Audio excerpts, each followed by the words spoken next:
But I can promise anybody who is, in the middle of learning a language, or they're trying to learn a language, or they're thinking about giving up, you've got to keep going, because you will get there. If you keep going, it's inevitable. Think about your first language. You don't remember learning it because you were so young, but you had exposure every single day to the same things. Right. It's no different as an adult, but it's more painful because we're adults and we have a lot of frustration because we can't communicate as we can in our first language. But you will get there. Well said. Hi, I'm Kristen Brunius, and this is the Overcomers Podcast. I'm so excited for you to hear the stories of incredible people overcoming trials and turning them into triumphs. From everyday moms and dads to entrepreneurs to community leaders and beyond, you'll see how everyone has a story of overcoming, and those stories are what connect us all. Let's hop right in. Hey, everybody. Welcome to the Overcomers Podcast. So glad you're here. And I say this every week, and I truly mean it. I have a special guest with us.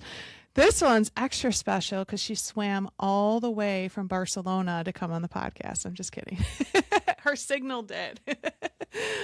So we have Jo, who is originally from London. So you'll hear her British accent, currently living in Barcelona, and you'll hear all about that as we start talking. She and I met. We had the opportunity to be part of a social media mastermind with some super incredible coaches, and she was just someone who Jo just shines. She's got this big smile on her face, super encouraging. Just someone I enjoyed getting to know all of the women, but Jo was definitely special, and so asked her to come on. And it's kind of funny. My husband and I were talking about Jo last night and about what an overcomer she is, because obviously that's the title of the podcast. And as Jo and I were getting ready to record, she was like, I don't know, I've heard all the other stories of all your people, and I don't really see how I'm an overcomer. But what she hasn't told you is that she pretty much picked up her life, moved to another country, learned a foreign language, completely changed careers. And so I would say that while it's not an addiction story, it's not medical, it's not a cancer diagnosis. Of course, those are all overcoming. But I would say if I picked up my life and moved to another country and learned another language, you better bet I'm an overcomer. So, Jo, welcome. You are an overcomer. And glad to have you. And you have the cutest accent ever. Thank you. I feel really emotional after that introduction. I'm like, Really? yeah, because I think if I go back to the very, very first moment when I wanted to pick up my life and move, and if that Jo could see me now, that's What would you tell that, Jo? it's a huge achievement. What would I tell that Jo? That it's going to be hard, but you're gonna build the life of your dreams, the one that I was seeing then. So if I start from the beginning, I was living in London. You were born and raised in London? No, I'm actually from the north of the UK, northwest of the UK, near Manchester, Okay. Liverpool. How For far anybody away that is knows the UK. Manchester from London? About 4 hours drive. Okay, so not very far. Not very far in United States Yeah, terms. I was going to say. You guys probably take an airplane to go 4 hours, where I could drive 4 hours this afternoon and not think anything of it. So yeah, 4 hours drive, 2 hours on the train. On a plane, I've never flown from. I was just joking. I wasn't Half an being hour serious. maybe. Yeah. So I was in London, and I went on holiday to Spain for not the first time to Spain, but the first time to mainland Spain. And I instantly fell in love with everything about it. Obviously, the weather, as a British girl, when you buy a plane ticket to Spain, you're buying the sun. Like, that's the first thing that you have. Yes, that's the first thing that you have in your mind. I'm buying sun. This is my money to buy the sun. Please explain this to ignorant American Kristen. Okay. So it's like the equivalent of us going to Florida? Yeah, but again, I wouldn't understand that because I don't understand that. So yes, the place where you go and you know that you're going to have some sunshine. You're going to Okay. get some vitamin D. You're going to get that feeling of the sun on your bones. And the problem that you have is that if for, I don't know, 1 week of the year when it's not sunny here, that's the week you choose, you feel kind of cheated. So by buying a plane ticket to Spain, you kind of expect that the sun is there with the price of the ticket. Awesome. So of course I fell in love with the climate, but not just that, the food, the people, the culture, the lifestyle, the language, of course. And I don't know what it was, Kristen, but in that moment, I said to myself, you're going to live here one day. I've no idea how, I've no idea when, but I need to be here. I need to live here one day. And it was something I can't explain. I don't know where it came from. It was just a feeling inside me.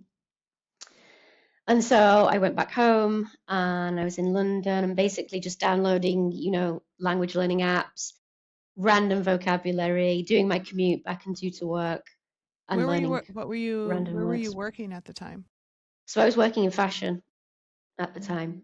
Yeah, I was a fashion designer. So I was working in different high street companies in the UK. I loved my job at that time. It was great, really creative. I loved trotting around London in my heels and, kind of living city life.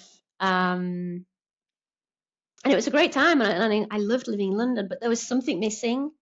There was something missing in terms of, I think, enjoyment personally, because you would, work all day, every day. London was expensive. And by the time the weekend came, all I wanted to do was sit on the sofa, veg out, and not really do anything. And it got to a point, we'd been in London for, I think, 5 years.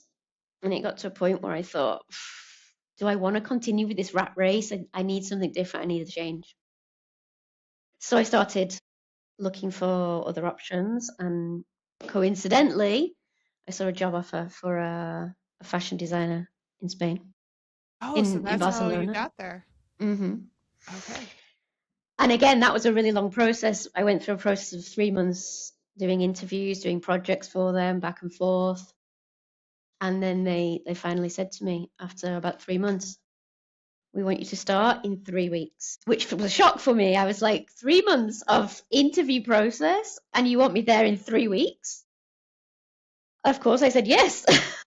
Well, I mean, Without really thinking. Yeah, you just had to pick up your whole life and move to another country. Mm-hmm. I had a flat. I had a fully furnished flat with all of my things. And yeah, I just had to kind of, as you said, pick up everything, organize everything, and move within 3 weeks. Say my goodbyes, hand in my notice at work. It was kind of a bit of a roller coaster those 3 weeks. But when people asked me about it, I didn't think about anything other than the logistics. It wasn't until the day that I left that it kind of hit me of what I was about to embark upon. I was like, I don't know anybody in Barcelona. I'd never even been to Barcelona. The trip to Spain that I told you about was to the south of Spain. They're very different. Now I know that.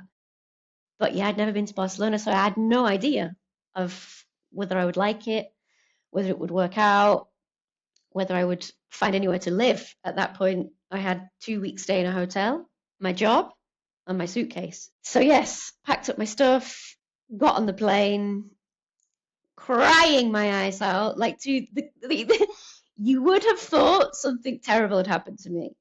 And I remember speaking to the air steward, and she said, "Are you okay?" I'm moving to Barcelona, like some big dramatic thing. And she was like, well, that sounds nice, I think. And I was like, yes, I'm happy, but I'm really sad at the same time. Because it kind of hit me like I had my network, I had my friends. How old were you? In London, 28. So you had established a life? Mm-hmm. Yeah. But then in the back of my mind, I thought, what's the worst that can happen? I'm doing this out of, it was my choice to do it. I had a big privilege to be able to decide to pick up my life and move somewhere, to try it, because the worst that could have happened was it didn't work out and I went back home. That's how I approached it. You know, I wasn't fleeing a bad situation. I wasn't in any danger. I always had that option to go back home. So when you got there, you started your job, you stayed in a hotel for a couple weeks, you found an apartment, you guys would call it a flat. Found an apartment, yeah, found a flat. Found a flat, very fortunately, in pretty much the center of Barcelona. And again, for anybody that doesn't know London and Barcelona, I was coming from a city in the UK, the capital city, moving to Barcelona, and I thought that they would be comparable. But Barcelona is so small Is it compared really? to compared to London, yes. Huh. So I I guess, was able do you to know live what in the the city population center is? pretty much. No, I should have Oh, done my homework. no, no, no, no. Girl math, it probably didn't mean anything anyway. I was just curious. No, but in terms of so thinking about if I wanted to live in the center of I lived like an hour outside of the center of London, a commute on the tube, or the subway, no, as you would call it, and we'll have to do a lot of American and I British know, I English know. language. So yes, I lived like an hour outside of London. When I moved to Barcelona for the same price, I was able to live 10-minute walk from the city center from Plaza Wow. Catalunya. So for me, it was a huge change. I felt like I'd really made it like, wow, I'm in the center of the city. It was amazing. And that summer was probably the best summer of my life because I learned so much. There was so much new information, things to discover, people to meet. It was like a whirlwind of just input, input, input constantly. And I was So what alive. was your level of Spanish at that point? A few random words from the applications that I was using.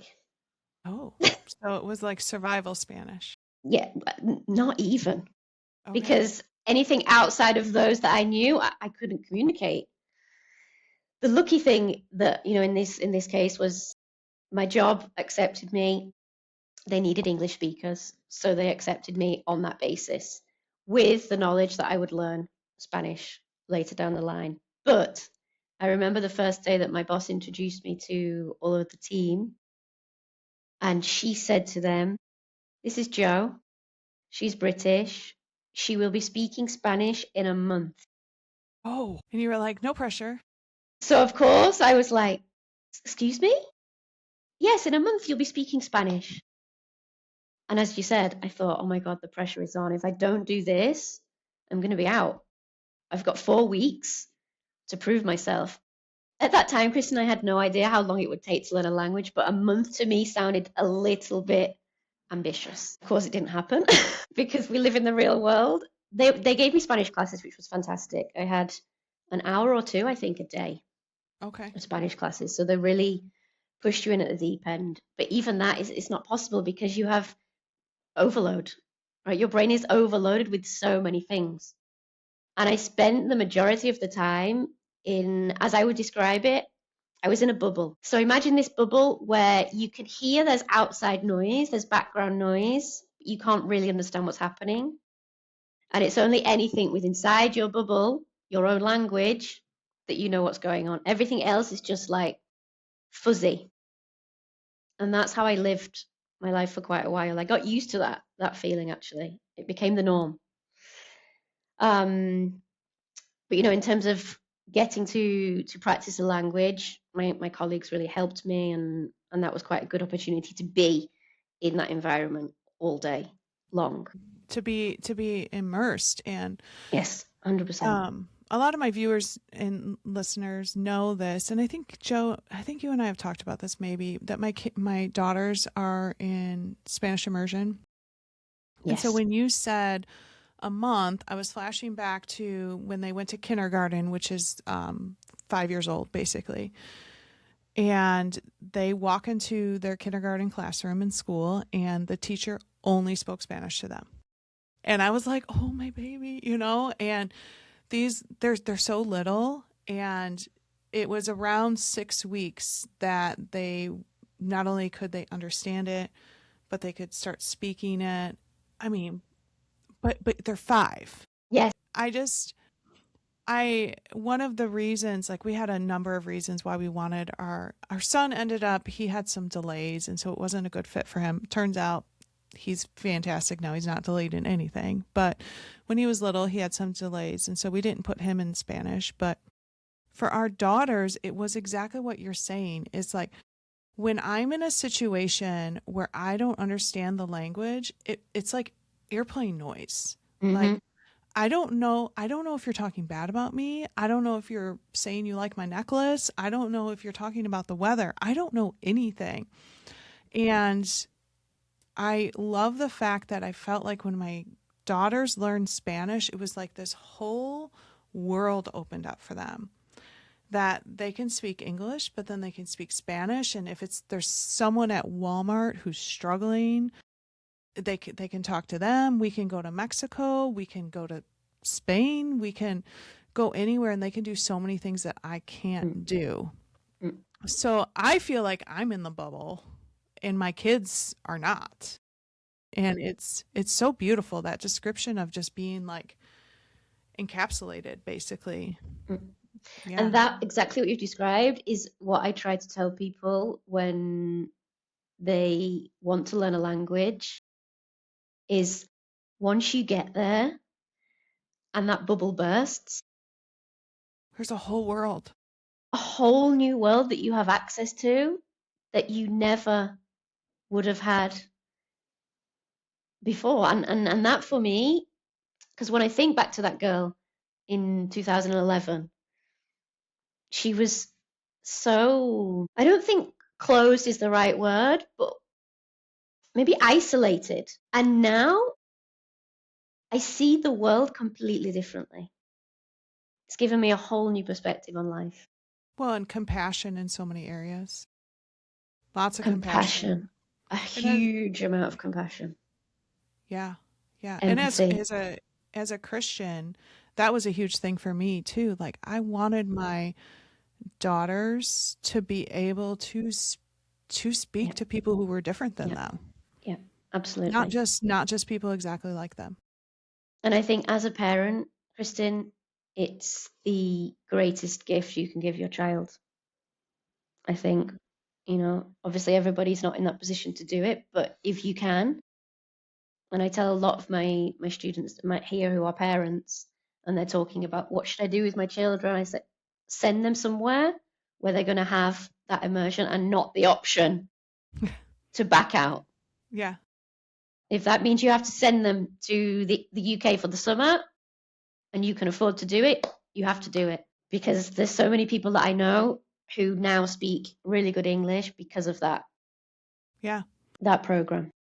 Yeah, it just seems like it works so much better than Yes. learning, the nouns, verbs, and adjectives. Not saying that Yeah. that's not important, but fully Yeah. immersing yourself in it is super effective. Yeah. So now you're in Spain So now I'm in Spain. and you're in your flat. Yes. You're riding the tube. In Spain, it's the metro. You're riding the metro. And so take us back to that Okay, time. so I was there. As I said, I'm learning a lot of things. The best summer of my life. And then one day, out of the blue, my boss quits her job. Yeah. And my boss was kind of the reason that I took the job. Um, she spoke very little English. I spoke very little Spanish, but we had some sort of a connection. And I found her really inspiring. And for me, it was kind of like I was going there to work for and with her. And in the middle of the day, she picked up her bag and walked out. And this is in the middle of an office when, again, I didn't have a clue what was happening. And there's lots of shouting. And I thought, I don't know if I want to be here anymore. Because now I didn't feel any anchor to the job. Everything took a turn for the worse. And at the time, my husband at the time was in Dubai working. And he said, come here. I was crying every day. I was missing him. Work wasn't going to plan. And he said, come here and we'll work it out. Is that a common thing to have spouses work in Dubai? No. Okay. And live separately. No, it's another part of the story.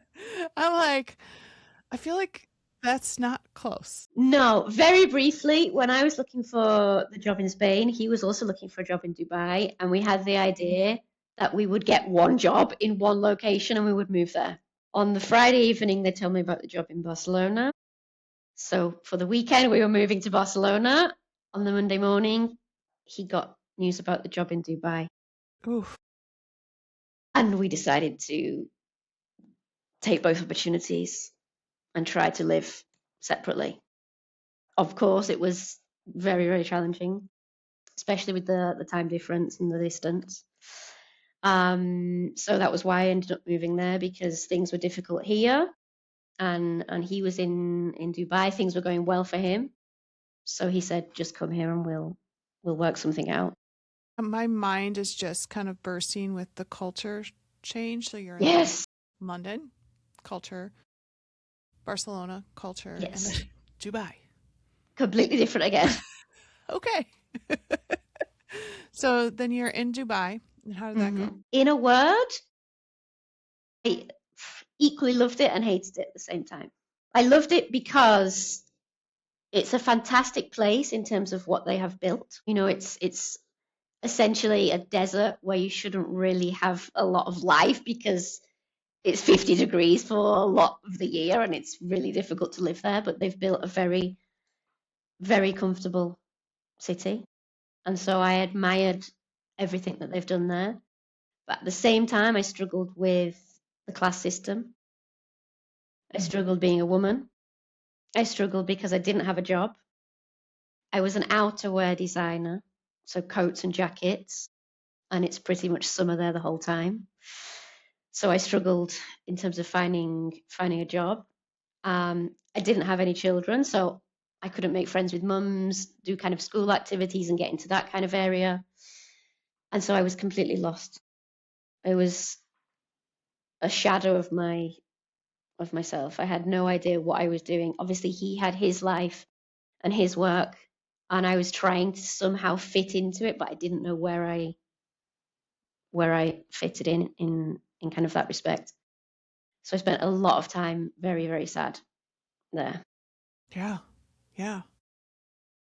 and So, alone. yeah. So how'd you end up back in Spain? So I ended up back in Spain because when I moved to Dubai, I moved there with the idea that it would be temporary. I continued with my Spanish lessons. I kept my teacher from Spain and we did Skype lessons. So I had Skype lessons with her every day. And then when things kind of were not going great with his job, he said, okay, shall we move back to Spain?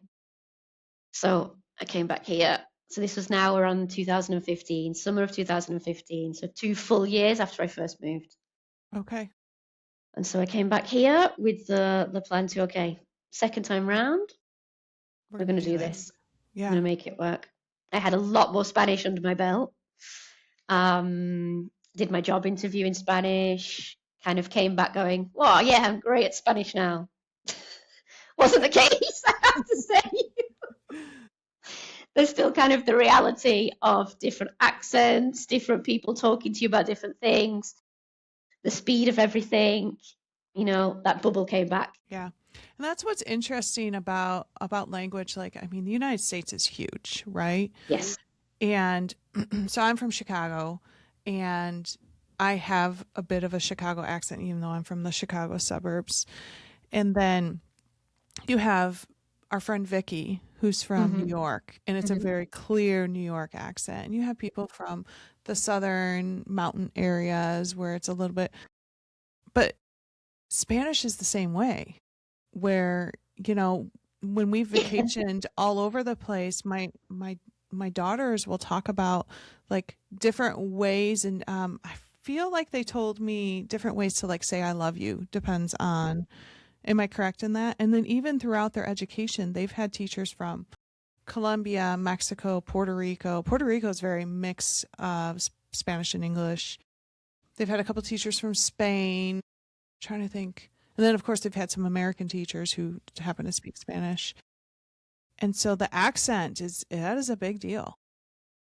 Yes. And And you when you're probably, learning, any slight change to what you're used to causes a lot of issues. yeah. For me here, when I came, it was very difficult for me to understand people from Andalusia, from the south of Spain, and also Galician speakers from the north of Spain. I don't know what it was about their accent, but I always struggled with people who were from Galicia. In the Maybe very it was a beginning, I little found it hard. looser. People said to me that it was very melodic, but I don't know if it was that. I feel like it was more maybe intonation, or I can't put my finger on it to this day. But now, after such a long time, I don't have the same issues. But in the beginning, Very that difficult. was very difficult, very tricky. I had colleagues that I couldn't speak to really because I couldn't understand them, and then others, we were able to communicate quite effectively. So Yeah. it And definitely depends. yeah, we definitely even have that here in the United States. There's certain Hmm. parts of the United States where I'm like, can you slow down a little bit? Are you speaking Yeah, English? yeah, So, yeah, um, definitely. so when you came back, were you still in the fashion industry? Yeah, so I came back to another fashion job, and again with the kind of vision of if this doesn't work out in terms of my job, then I need to make a change. I've got to pivot completely because by that point I'd been working in fashion, I think around 12, 13 years. And I'd been in a lot of different companies and kind of saw that there wasn't a big difference in how things were at that level of fashion. High street fashion, fast fashion, all the companies were kind of the same. And it had got to the point where it was losing the creativity. I say actually it lost the creativity. And when I studied for fashion, it was very, very creative. And that's what I loved about it. Man, I feel like we So, could record a podcast just on that topic. yes. I mean, like with like the rise of things like Shein and Temu and And even blogging. When I first started, there were no bloggers. yeah. I remember sitting in meetings going, right, guys, there's this new thing called blogging. We've got these fashion bloggers and they're wearing these outfits. And so now we have to change the way we work. And I was like, oh, this is going to be interesting. What's going to happen? And as you said, everything changed so rapidly, so, so So fast. Mm, so fast and like yeah. the quality of Yes. but that's a Yes. whole nother tangent. Yeah. So when was your like pivot point when you decided to leave the fashion industry? Um, Again, I can pinpoint it to an exact moment. I was in China. We used to have to travel to China every 3 months or so, and we worked really long hours. So a typical day would be starting at 9 in the morning and maybe getting back to the hotel at 1, 2, 3 the Oh. following morning. Oh. And so it had been a really stressful day. My boss was shouting at me because of prices or something. There was a problem with one of the garments, and he sent me back to the hotel crying at 1 in the morning. And I switched on the television, and it said, "Fashion is the biggest polluter of the environment." And I just thought, what am I doing here? What am I doing with my life? I'm not enjoying this. It's not what I signed up for. I'm here in China every 3 months working, I don't even know how many hour days, almost 2 days in one day of work here.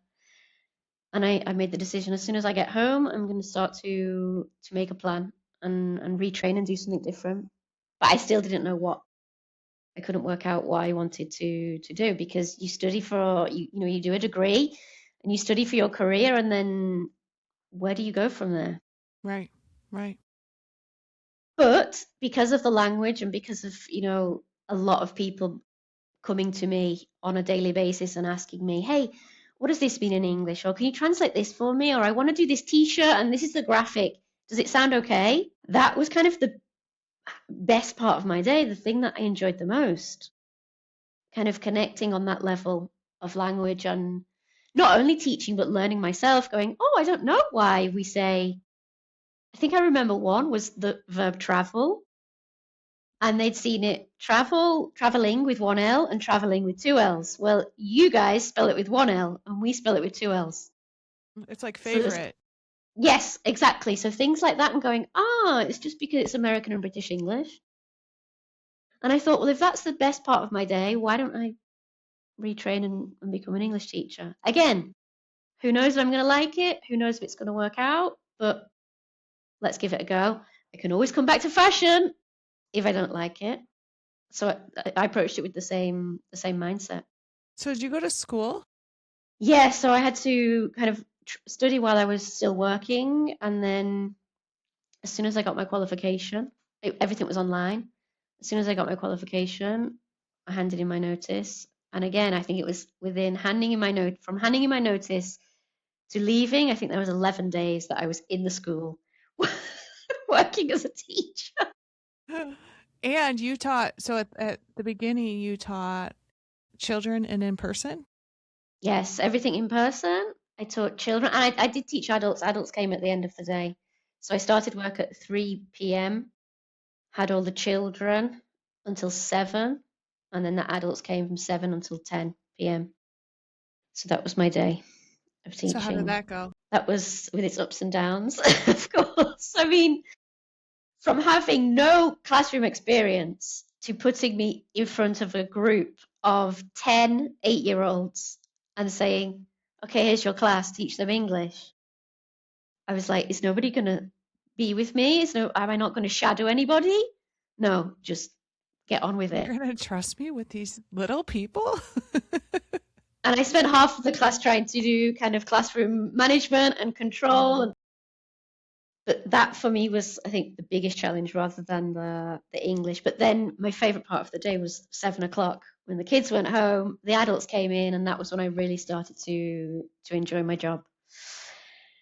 I think for me, it was primarily the connection with another human being and giving them the tools to be able to do what I was still in the process of doing. I was still very much learning Spanish. Yeah. Yeah. So how did you make the transition to being virtual? So that was, how did I do that? Well, I can't remember when I first had that idea. I think it was because I was working at the school, and then a few friends of friends from London, people that were living there, non-natives, wanted to have an English teacher, and so I started with them. And then I think I said to the school that I was doing this, and I had this idea that maybe they could offer online classes also. And when I tell some people this story, they go, wow, you're really visionary. And I'm like, no, it was pure luck, because this was about 6 months before COVID. Yeah. And I said to the school, okay, let's do a new thing. I will teach the online classes and we'll collaborate, but I will do the online side. And they said, nobody wants to do that. Really? And I said, oh, well, I think that there's a market for it. Again, not me, predicting anything or being visionary. I just thought it seemed like the smart thing to do. So we parted ways, and then I got established as an online teacher. And then 6 months later, COVID hit. So for me, luckily, there was nothing that I had to change. I continued with my job, the same as always. Yeah. And then the school called me and said, can you do some online classes? I said, no, I'm fully booked. We're in the middle of COVID. Everybody wants online classes now. Maybe you should have listened to me. Yeah. Yeah. I had similar. I had already been in the network marketing industry for 7 years working online for 7 years by the time COVID hit. So COVID was more of an inconvenience, I would say. Yes. And my husband being in construction, they didn't listen to any of the restrictions anyway. So, they just kept going to work. Went straight. Yeah. Yeah. So, but that's interesting that you started that 6 months before. So you're teaching online. And Joe's handle on Instagram, and I'm sure all the other places, is Speak English with Joe. And that's literally how I refer to you. Like, oh, I'm recording with Speak English with Joe. Because in my brain, that's literally your name.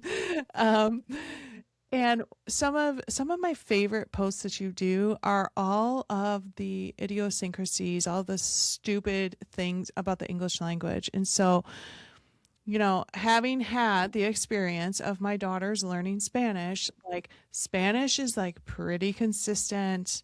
The enye is the enye and the this and this, Yes, there's in not terms of a pronunciation, you can't go wrong, really. right. There's not a whole lot of exceptions. And when you step into the shoes of someone who is not a native English speaker, how in the world do you explain all of these things? I mean, it's horrible for them. Yeah. It's horrible, and it's something you don't realize until you start teaching the language, because for you it's automatic. And there's so many things, like you said, of the irregularities in English that until you actually analyze it, you go, "Oh my God, this is horrible for somebody coming in to learn this." And they're not even similar. Like I will go to the market or I went to the market. Like go and went? What? Like how do How you do how do we get there? I know, I know. In terms of how do I approach it, I've always approached teaching not from a teaching standpoint, from a we are two humans, and I'm going to try and convey this to you in the best way I know possible. If that doesn't work, because it might work for somebody but not for somebody else, I find another way. And I just kind of go trial and error until it clicks with the person. Now, 8 years down the line, nine, yeah, I've been freelance for 8, so 9, 10 years down the line, I kind of more or less hit the nail on the head the first time, because I've had, experience of doing the trial and error. But I always approach it from a human perspective. Like, we're just communicating. We're just trying to be ourselves and get our message across in a different language, which is, I think, the thing that we don't talk about enough. We talk about learning grammar, talk about learning vocabulary, but what about actually the human aspect of it? Right. Right. Because that's all language is for. It's for communication. So how do Nobody you has perfect approach it? grammar. Like, is it similar to what the teachers did with my daughters with more of an immersive experience? I mean, it's difficult to do it immersive because a lot of my students have one class a week. Mm, So if they're here in the class and then leave the class and they don't do anything else, they can't get that immersive experience. But the way I approach it is just like a normal conversation rather than a lesson. okay. So for me, it's very important when I have a new student, I need to get to know the student in terms of what do they like, how do they like learning, things about their job, things about their family, things about their friends, the same way I would get to know a stranger. And that's always how I approach it. And I think from that, they start to learn rather than, okay, I'm here now in a lesson and I'm going to learn X, Y, and Z. It's more of a tell me about yourself, tell me about this. And often we don't even do the things that I had planned because the Really? conversation takes it in another direction.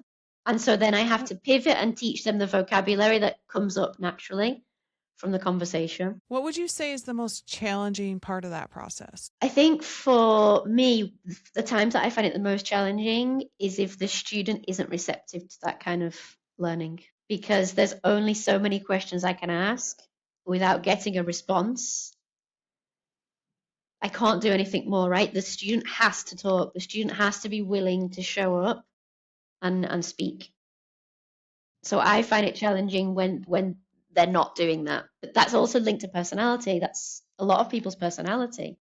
But why would they sign up for a class to learn English if they don't want to learn English? I don't think it's that they don't want to, but I feel like there's a block for them. A lot of people are traumatized, Kristen. I don't know about in other parts of the world, but especially in Spain, a lot of people are traumatized from the English at school that they learn. Oh, Whether that's the teacher, yeah. so tell me about that. So in school in Spain, they start taking English at what age? Now I think they do it around in primary school when they start. They do a little bit of English. I think 5, 6 they'll start doing words and things.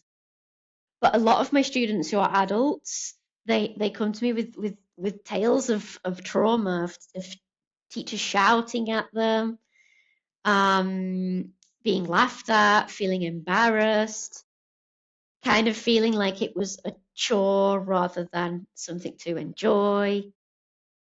They never learned in a spoken way. It was just fill in the gaps grammar exercises. So a lot of them more or less understand grammar, but they don't know how to apply it in a spoken format. So it's more like, not that they don't want to learn English, but they don't know how to. They've never been given the tools of how to communicate in another language. And the majority of people say to me, I just want to express myself in the way that I can in my native language. So that's what I always focus on. That's my main concern when I'm speaking to a student. Yeah, because what use is being able to conjugate a verb if I can't ask where the bathroom is? You need And practical things. yeah, and it's funny, even at my daughter's high school, there's two different Spanish programs.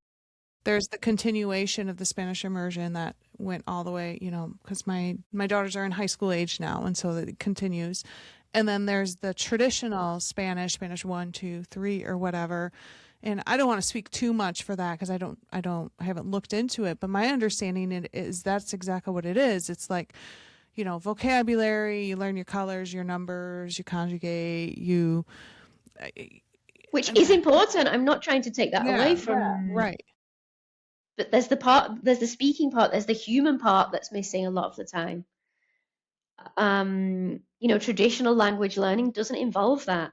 It doesn't involve your nervous system. It doesn't involve what's happening in your brain. And I think especially, I specialize in teaching adults, especially as an adult, you have a fully formed brain. You have one language that's wired in a certain way, and you're asking yourself to rewire that. You put yourself in situations where you are worried that people are going to think you're stupid, especially in work environments where you have to show up as this professional, which you can do perfectly well in your own language, but you have to do it in your second or third or fourth language sometimes. And so there's a lot of pressure. People are nervous. They get embarrassed. They're fearful of making mistakes. There's so many things that are happening in your body that traditional language learning doesn't account for. Yeah, that makes sense. So earlier you talked about thinking that you had to learn Spanish in a month. Yes. And then we laughed about that. Yes. So how long do you feel like it actually took for you to feel natural? It's a very good question, and students ask it all the time. Honestly, to feel natural, I remember speaking to a colleague and I said, oh, I have to go. I'm going to my Spanish class. And I'd been back in Spain for a year. So thinking about my first stint in Spain, then my classes online while I was in Dubai, and then a year after being back here. And I was going to Spanish class, and she said, you're going to Spanish class? You've been here for a year now. And I said, yes. I still have so many things to learn. Even after then, I didn't feel 100% comfortable. I'd say at least 2 years of being back here and being constantly immersed in Spanish.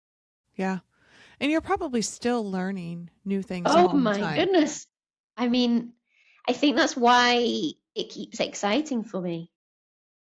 Because it may be something small, but I'm constantly learning. And now in Barcelona, the official language is Catalan. So now I'm learning my third language, Catalan. What is Catalan? Catalan is, so in Catalonia, they have their own language. So Spain has a couple of different languages, as well as Spanish, sorry. And Catalan is the language of Catalonia. So what is the base of that? Is it a Latin-based language? Yes, it's another Romance language. So you have similarities with Spanish, but it's also similar to Portuguese, French, Italian. There's a lot of English sounds, also again influenced by the French. So it's kind of a mix of the Romance language. And when I first came here to Barcelona, I had no interest because my dream was to learn Spanish. Right. But now that, I see my future here, I've been here in this village for 11 years. And so now I'm at the stage of I understand it more or less everything, especially if I'm focused on the context. But I don't speak as much as I should or as much as I want to, because I can That's always fall back to Spanish. right, right. That's cool. That's super cool. So now I'm on my next process of sitting there, like waiting for my moment to speak, being scared of, oh, I don't know if this is right, but I'm just going to say it anyway. Right, I'm kind of right. living it all again. And I think when you talk about approaching teaching, I'm almost teaching as I would want somebody to teach me, because I think I bring a lot to the table in terms of my experience. I'm not just teaching somebody a language, I'm doing it. I'm there with them every day. I'm still doing the same things that they're doing and going through the same situations as they are. Well, and I think that's why your situation is so unique and you are so good at what you do, because you're not just someone who lives in Barcelona who speaks English and is just teaching English. You're like, no, I moved to this country. I didn't know any of it. I know how you feel. I know your struggles. It kind of reminds me, my niece, she had bone cancer when she was a teenager. And she now is working in a hospital, the same hospital she was treated for bone cancer. And it's kind of like, Wow. I know, heartbreak. Like, ugh, I love her so much. Yeah. But it's similar where she can say to the patients in the hospital, I know how you feel. And they're gonna be like, no, you don't. No, actually I do. I actually do, because I had cancer when I was Yeah. around your age or whatever. And Yeah. it's the same with you. You can say, I know how you feel. You feel stupid. Yeah. Yeah. You feel like you don't know what you're talking about. And because that's exactly how I felt, it's just the reverse. And so I think that's really beautiful. And again, what you said, about your niece, it's the human connection. As soon as people know, oh, actually, you do know what I'm going through because you've been through it yourself or you're going through it, it changes everything. Yeah, it absolutely does. And that's why I love this podcast so much. Um, I love stories because stories are that emotional connection. And I mean, look at all the variety of different guests that have come on. There's so many people. Like I think of Jill Clee, who struggled with addiction, homeless in downtown Chicago. I would have walked right past her. But now that I heard her story, it makes Yeah. me look at people differently. Yeah. And I just feel like that human connection, the stories, the language, the whatever, it just brings down those barriers where it's not political parties or, whatever. It humanizes everyone. And Exactly. I yeah, feel the same. I feel yeah, exactly the same. And yeah. that's what language is for, Mm-hmm. to communicate and, to connect. And that's kind of at the heart of what I do. Yeah, absolutely. Um, Imposter syndrome. Let's talk about that. Do you feel okay? Let me go to the positive side of this instead Mm-hmm. of that's kind of like a more negative question. Was there a moment when you looked in the mirror and you said, "I'm really good at this"? No. No. Do you still feel like you're not sure? Um, if I'm completely honest, I know I'm good at it because of the feedback that I get. I've never, kind of, as you said to myself, you're really good at this. I'm still, I think, because when I was working in fashion, the career that I studied for, the career that I had, the fancy qualification and all of those years preparing myself at university, starting work as a teacher was very different. It was kind of like, I need to do the quickest qualification I can to get out of this fashion world and trying to change my life. And so for a long time, I thought somebody's going to go, you're a fashion designer, you're not an English teacher. What are you doing here? Get out, go back to fashion. And obviously, I had to learn a lot on the job. Over the years, I've started to trust myself more, from the results that I've had, from the feedback that I've had. I have students that leave for many different reasons and then come back and go, oh, I know I left, but I'm still not where I am, where I want to be with my English. And people wouldn't come back if they didn't think it was the right thing for them. I have a lot of recommendations from people. that know each other. A lot of my students are connected in some kind of way. I could probably create a family tree of who knows who and how they're linked. So I did struggle a lot with imposter syndrome at the beginning. Now I feel confident enough in not only my teaching, but I think in the way that I'm showing up on social media, I'm showing up to the world. Because I think before I never had the courage to do it, because again, I felt like I was kind of playing at it. And the other thing that I find is because I love my job so much, that didn't happen to me with fashion. I enjoyed it, but it wasn't rewarding. And this for me feels I've never felt as passionate about anything in my life as I do about teaching. And I go, can you really get paid for something you enjoy so much and that you feel so strongly and passionately about? I'm kind of waiting still for that kind of, I guess, Bubble to pop. for somebody to say, no, get back to fashion. But it's been quite a few years now. And you still feel that way. And I still feel that way, and again, I only bring it back to it's the human connection that is so rewarding, because I meet people from all over the world with different stories, with different reasons for learning English, with different challenges. The list goes on.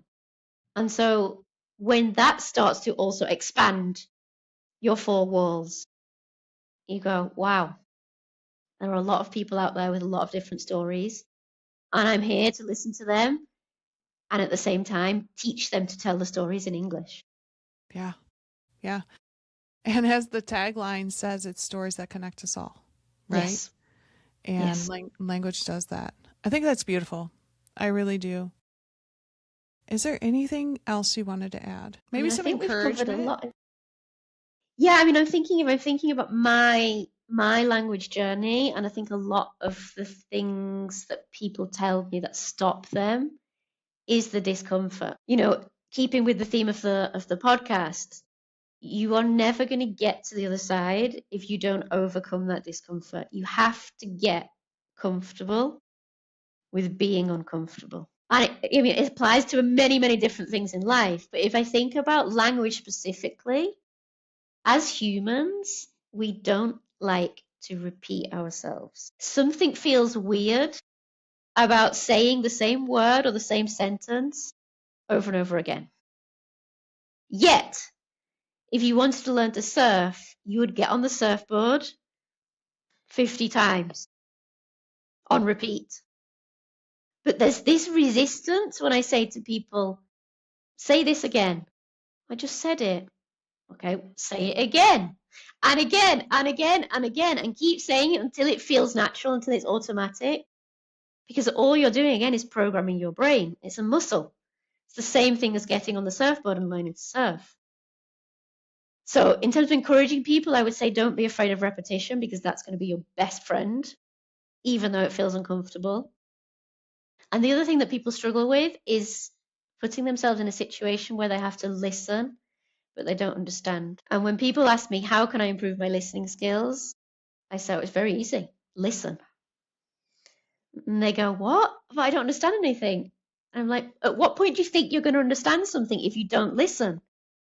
If it takes you 6 months of listening to the same podcast before you understand it all, that's what you've got to do. Whew, that's good. But nobody wants to do that, Kristen, and myself included. I know it's awkward. And especially when we're learning a language, we do things like listening to podcasts or watching movies, watching a series. We do it to relax, reading a book. You can't do that if you're learning a language. Yeah. Yeah, I remember with my kids, we put subtitles on the TV. It helps with reading comprehension. So you're right. It's all that repetitive stuff, and It's all the repetition and the discomfort. I mean, when I first came here and I was in my first job, I'd say I spent 6 months just. I've probably told you this story actually. Maybe I told you this in the container. I spent 6 months just watching people, looking at their mouths and watching how they interacted. I didn't say a word. I couldn't.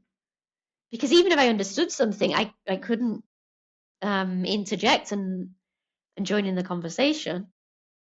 And then I remember people like making jokes and everybody started to laugh. So I thought, well, if everybody's laughing, I'll just laugh. And they went, oh, did you get the joke? I was like, no, but what am I going to do? Sit here like some sort of idiot and not join in the laughter? Things like that. A lot of people can't be in that situation because it's too uncomfortable. Yeah. Yeah. And a lot of like humor.